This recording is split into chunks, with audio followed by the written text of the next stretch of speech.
Tokyo DisneySea is often considered one of the world's best theme parks, and it is not hard to see why. This place makes a strong case as the most immersive theme park in the world.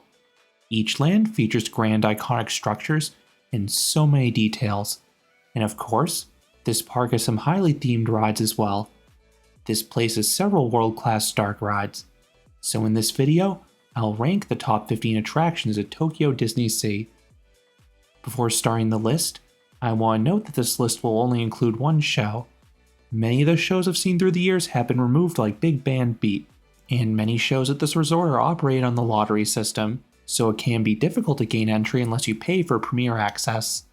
The show I'm including thankfully does not operate in the lottery system, so you can just walk up and enjoy it. Number 15. Nemo and Friends Sea Rider. This is a simulator themed to Finding Nemo. It is cool how the theater is the main screen in front of you, plus some supplementary screens on the side. The picture is clear, but the cuts in between scenes is uncharacteristically choppy for a Disney attraction. Then the movement is okay, nothing extreme, but it is well synchronized. Number 14. Aquatopia. This is a weird trackless ride.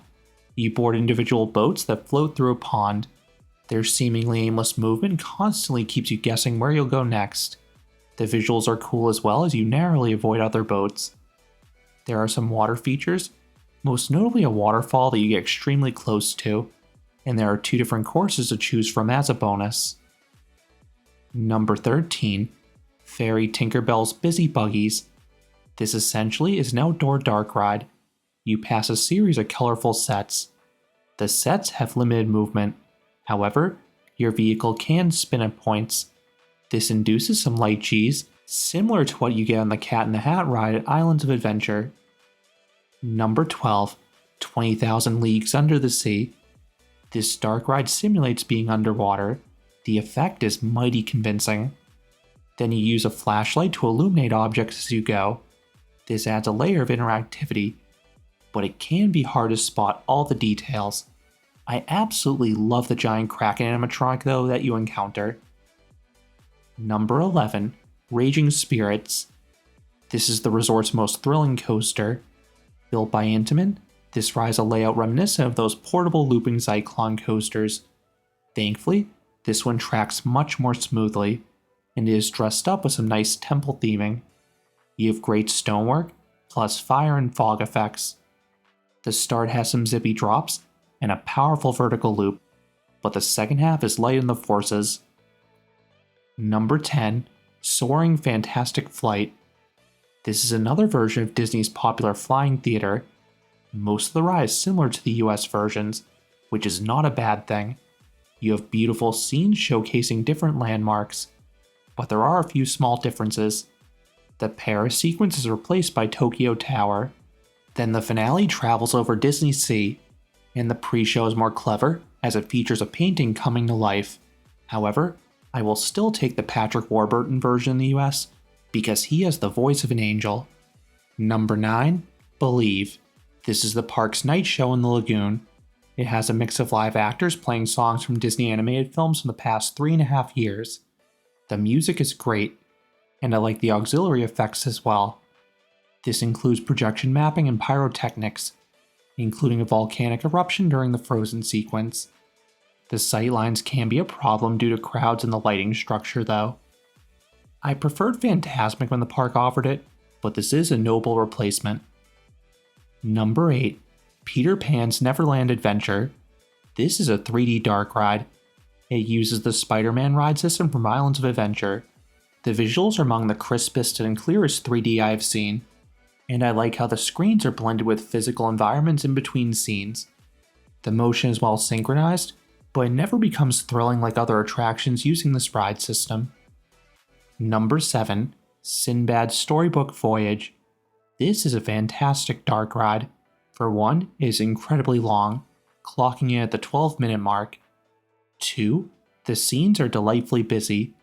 Both these aspects remind me favorably of Pirates of the Caribbean. There are 160 animatronics, and some of them are ginormous. Then the ride features the catchy Compass of Your Heart song playing throughout. Number 6. Rapunzel's Lantern Festival. I will admit the prior dark ride is more technologically impressive, but I really enjoyed Tangled as a film, so this ride gets a bump with me.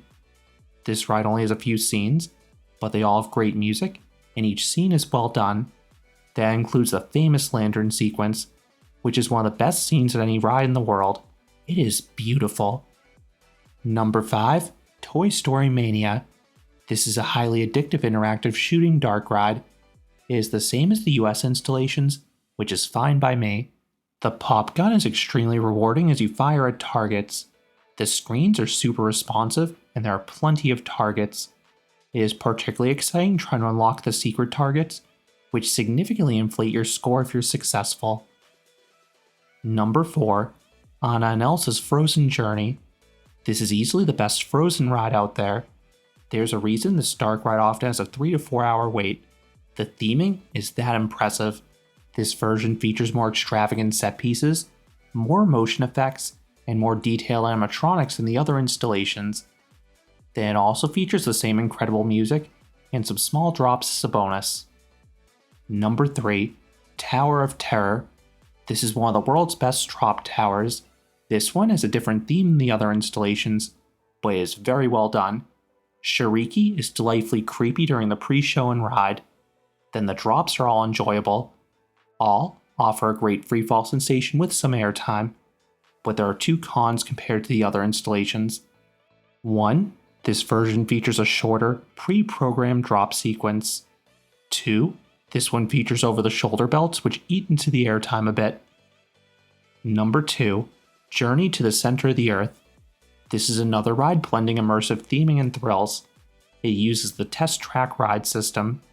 Located in the giant volcano in the mysterious island area, you have these whimsical dark ride scenes at the start. The tone then gets darker and darker as you encounter fire blasts and lightning strikes. This culminates in an encounter with the lava monster, which is one of the most impressive animatronics ever made. Then you zip outdoors. The high-speed part is brief but memorable. The signature drop outdoors offers shockingly sustained floater airtime. And coming in number 1 is Indiana Jones Adventure. This is an incredible dark ride.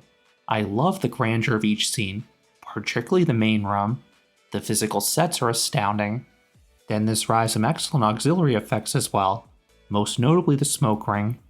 And along with the visuals, this ride has a wild size the enhanced motion vehicles rock and shake throughout. It essentially is a motion simulator on wheels. Compared to the version in California's Disneyland, this one has slightly better visuals, but California's has wilder motion. I have a review going more in depth, but Tokyo's uses a different actuator system due to environmental concerns. Those are my 15 favorite attractions at Tokyo DisneySea. What are your favorites at this theme park? Let me know down in the comments.